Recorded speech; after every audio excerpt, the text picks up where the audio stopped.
Hey, what's up guys? This is Nick from Modlite, and today's video is just going to be on the ModButton. Kind of some tips and tricks with this thing, as well as some do's and don'ts. So first and foremost, the light can go on either side with the ModButton. I'm a righty, and so the light goes off on the right side because I activate the button with my left hand.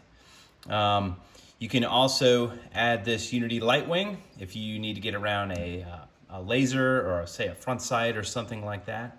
I'm a righty, and so I chose the Unity light wing right. If I was a lefty, I would choose the Unity light wing left. Also important thing to note, if you had a maul and wanted to run the ModButton and a light wing, you would need the light wing left because this is not going to clear a maul. So you would have your maul hanging off of this side and then the light on this side. If you were a lefty, that would be vice versa. Also, another important thing to note is that the ModButton is momentary only, meaning when I push the button, the light comes on. When I let off the button, the light turns off.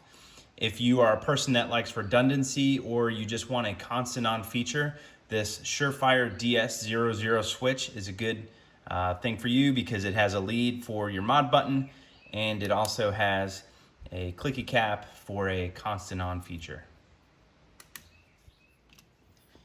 Okay, next thing we're going to talk about is actually mounting the ModButton and the light. One important thing is to make sure that you have the correct size wrench for these screws themselves.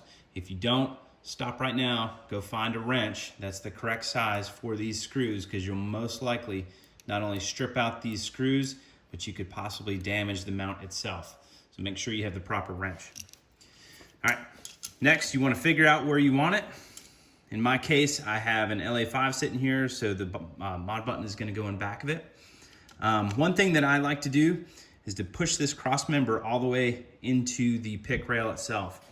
If you start tightening this, one of these screws, and then this cross member is kind of sort of canted, what you'll find is that thing can bind up, and then when you go to tighten the other screw, you can cross thread them pretty easily. So push forward, push in on that cross member, and then stop tightening.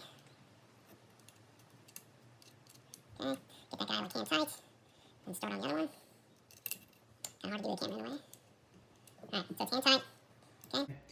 Also, another important thing to note, you don't have to crank down on these screws. They come with blue Loctite. All I'd normally do is get it hand tight and then holding this part of the wrench, give it like 1/8 of a turn, okay? Same thing with this one. Get it hand tight, 1/8 of a turn is all you need. There's blue Loctite on it. It's as tight as it needs to be. It's not going anywhere.